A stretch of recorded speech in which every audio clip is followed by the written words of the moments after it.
might as well throw that on. Yeah, we just finished mixing like 48 hours ago.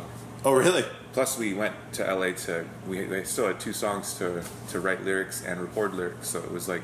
So the record's not really done yet, is it? Well, I guess it's done now. Now. So when did it get finished? 48 hours ago. Yeah, it's amazing. And I'm glad we're talking today. Then this is perfect. Oh, it is. It's great. Like it's such a huge weight because we've all been through so much with this record. Like we started recording November 26th, and it's just been constant. And then you had surgery or some shit in the middle of that. So explain that. Thanks, Coach. I had in the middle of recording.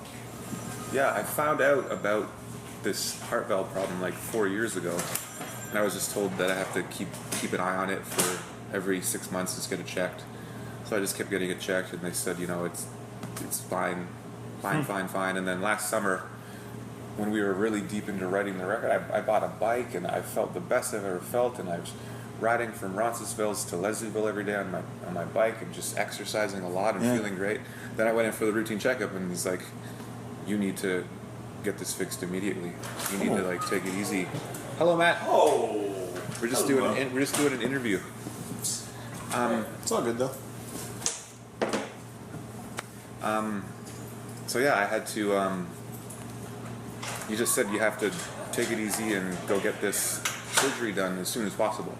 So at that point, I was like, well, I got to go to Vancouver and record drums and play drums for 10 hours a day, pretty much. So how's that going to be on the heart? Yeah, and it was hard because I was wrestling with both things. Like I'm trying to play drums as good as I can, but I know this has to happen, and sure. And I was just waiting for a second opinion at that point too. Like I finished drum tracking on December 18th, and I had my second opinion with this major surgeon on the 19th, and so I got home and went there, and he just said, yeah, we're going to try and get you in as soon as we can. And I ended up February 2nd getting kind of like rushed in. The guy moved things around and got me in, and now I'm feeling, it was hard at first, like it was like 8 weeks of just doing nothing, right, while everyone was recording and doing tracks, and it's all part of Were you bedridden, or were you able to go check it out and at least hear the way things were going? No, I was in the hospital for 7 days, and then I was at home just in bed.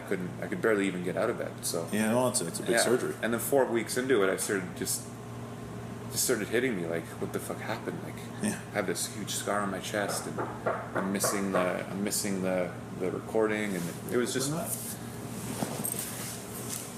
Sorry. Hello. Do you guys need any ice or anything? We're good. You're good? Yeah. All right. Thank you. No problem. So then, but then like 8 weeks after, I started lightly playing drums. It was all about just letting the chest plate heal and the muscles heal. But I was told your heart is way better than it ever was before. I have this pig valve put in that's only going to last like 10 years, and I have to get it done again, which is really weird. But now I'm playing drums, and I'm getting like 8 or 9 songs into the set and just feeling revived, and I'm going to treadmills in gyms and just running for like an hour, and I've never done that before in my life. And that's crazy. And I used to nap all day. I've had MS for 13 years, so I've always had fatigue, and I was told it's from MS fatigue. Everyone who has MS has fatigue. Now that I had the surgery done, I just have blood pumping through my body, and I'm not napping in the day, and life is good. Life is great. It's better than great. So it's all just turned around. But that was all happening in the middle of recording, and to see the record finally done, like I said, 48 hours ago, all of us, like just Ian, it was his first time producing a record. So 19 years ago, he produced our first tape in his parents' basement. What, the Watouche one? No, this was before like that? 3 tapes before Watouche. Like it was just a 4-track recording on a cassette. And he told us, like, ever since that day, he's always dreamed of doing a big record. And our previous 3 records, he kind of learned and soaked in all the... learned from Brendan O'Brien. That's amazing. And now, he was like, when we first started talking about doing this record, we even just said, there's no chance anyone else is producing it. You're doing, because you always produce anyways.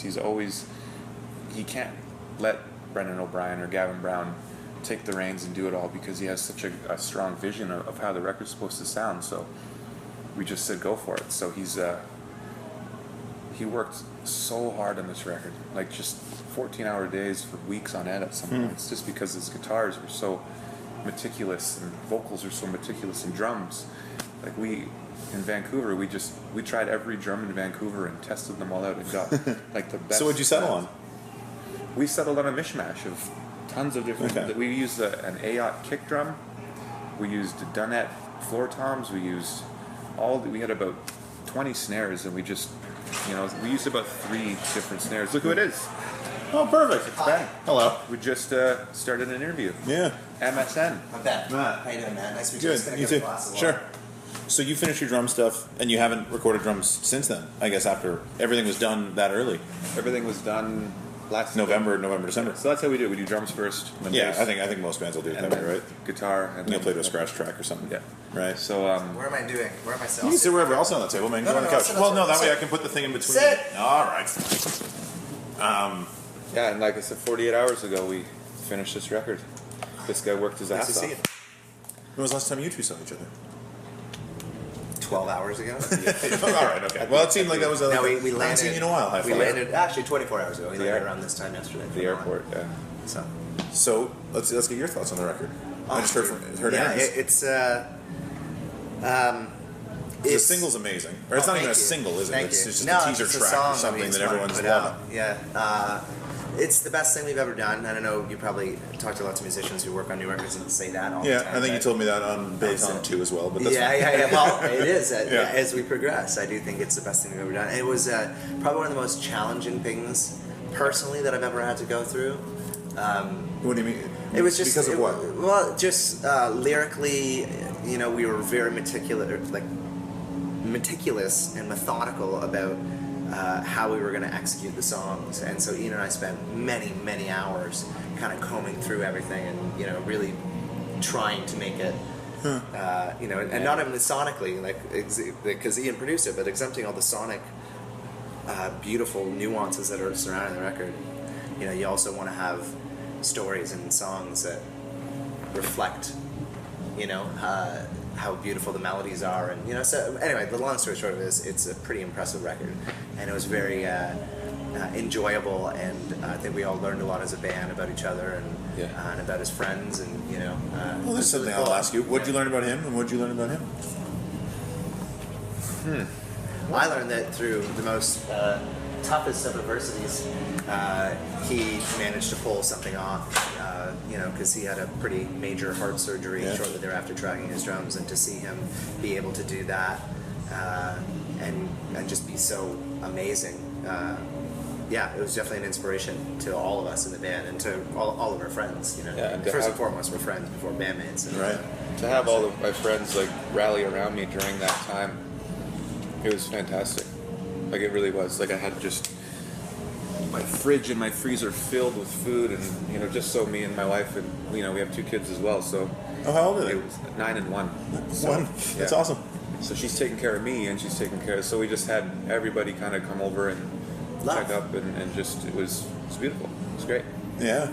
Yeah. And now it's over, and we're moving ahead, and the record's done, and I'm so excited to start playing. and it's not fucking raining. No, And it's not raining. That's a plus. Yeah. Although I think you guys, Billy Talent mosh pit in the ring would be awesome. That happened last time we Yeah. played Edge Fest, and it was fun. But you know what? For me, I always end up thinking about all my friends and family and the fans, Right. of course, being fuck, because we get to come and take shelter if need be. And when you're standing out there and you've been out there all day, it's not the most enjoyable experience for people. Right.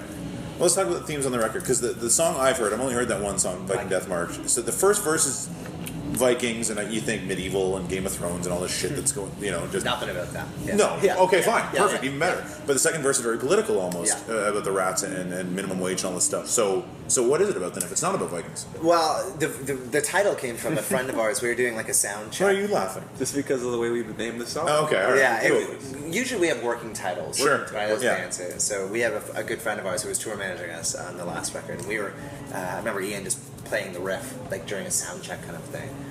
And he came out and was like, holy fuck, that sounds like a Viking Death March or something like that. And we're like, oh, Viking Death March. So as we're working on the song, and as, lyrically, we started working on themes and things like that, we just kept calling it Viking, VDM, Viking Death March, right? So then when it came time to name the song, we're like, it sounds really cool.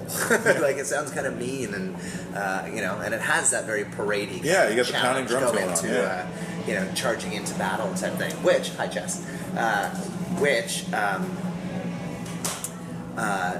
yeah, so, being Torontonians and living in the city and being aware of our surroundings and having the G20 here and having the Occupy movement happen here and seeing what's happened around the world with people standing together and toppling down regimes by standing side by side, we found it very inspiring and very, we always tend to think of this revolutionary thing in the 60s and 70s as happening, you know what I mean? But to actually witness it firsthand and be able to be, to see the power of just people standing together and like-minded individuals having the same goals and having the same drive and just saying, no, we're not going to do that and we're going to do this, Obviously, we're not a fan of violence, so we don't believe in any kind of violent, uprisings or things like that. But I think that self-empowerment and if you don't feel like something's right, then you do have the power to change it. So that's more or less what the song is. I like how you say that you still have the heads on the stake lines in there and everything. Raise up their heads on the stake. That's cool. That's but awesome. It's proverbial. Yeah, sure.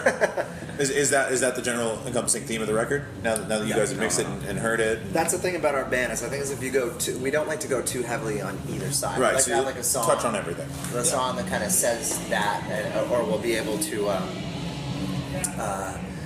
kind of show that we're being aware and that we have these type of things in our heads, but also, we have beautiful love songs and there's a lot of songs on the record, again, about self-empowerment, and if you're in a situation you don't want, then get out, and how our generation is just kind of a lost generation that's just kind of stumbling from the next disaster to another, you know what I mean? So, yeah, that's a great thing. What's your favorite one on the record? It really is great. That's all I gotta say. What's your favorite tune? Favorite tune? Yeah. I gotta say Dead Silence, the name of the album. Okay. It's the last song on the album. And it just reminds me of us being Pez. Like when we first started playing in a band, we had all these weird unfocused songs, but now we've learned how to focus them and actually bring back what we used to do as a band and just make these songs that are just very left of field, but they still make sense. They didn't really make sense back then, and now I think we've it's all come together. We've figured it out, so it's pretty cool. It's funny you say it, 'cause there's a quote, and I wrote it down. And I don't know which one of you guys said this. Far unlike anything we've ever done, but it still seems to capture the urgency of our first record. Urgency of our first record. Yeah, I think that was Ian, actually. Okay. Or the sign of one is that. Yeah, that's Yeah, So how do you capture urgency on record? How do you do that? What do you mean by that? Or what did he mean by that, I guess? I think a lot of it had to do with Ian producing the record. Like when you're going into something and everything is on your shoulders, I think the urgency of that just crept into Ian and he just killed it. Like he just poured every ounce that he had into it, and we all just fed off of it. Yeah, and I think it's just about remembering and staying in tune with who we are, you know what I mean, and why the people that do like us, like going, that's, and just kind of being aware of your band and who you are and what you represent to certain people, and challenging yourselves and writing songs that you love, but also we're going to kind of push your listener and push a little bit of a boundary, you know what I mean? Like, no one wants to hear the same shit. Right. But then if you go too far left of center, then people are like, well, now they're going too far left of center. So it's a matter of riding that happy medium where you're satisfying yourselves primarily and the fans, you know what I mean? And making sure that everyone, is happy. Because really, you write songs to entertain people and to connect with people. Sure. So if you write weird, obscure songs that are just for yourself, then you're not kind of validating anything. But if you're writing songs and hopefully, that they move you and give you goosebumps, like we had the goosebump listen the other day driving home from the studios, being like, yes! You know what I mean? Like, sure. And that's how we only know as a band, being for 19 years, that's what makes a good song. Is where 19 years. Yeah, that makes sense. Oh, wow. 20 years next year. 1993. This month, next year, will be 20. You guys aren't that old. You started when you were like 15, 16, something like that? 17. He's 37, I'm 36. Yeah, okay, all right. not- Well, you still started in high school, though. Yeah, That's crazy. yeah. Okay. Yeah, we all met in the cafeteria. Okay, we have to wrap. Gotcha. 5 quick questions, Yeah. 1 word answers. Okay. Road or studio? Road. Lennon or McCartney? McCartney. Lennon. No, I'm gonna go back and say Lennon. Sorry. Okay. When you hear a song, what usually hits you first? Lyrics, melody, or rhythm? Rhythm. Melody. Song you've written you're most proud of? Cure for the Enemy. Dead Silence. Cool. And in 1 word, Billy Talent. Brothers. Brothers. Nice. Thanks, guys. Yeah, Awesome. Thank you. Good Good interview. questions. Good Yeah, thank you. questions. Thank you so much. I like your Good to see you again. Yeah, you too. 10 years later, but yeah.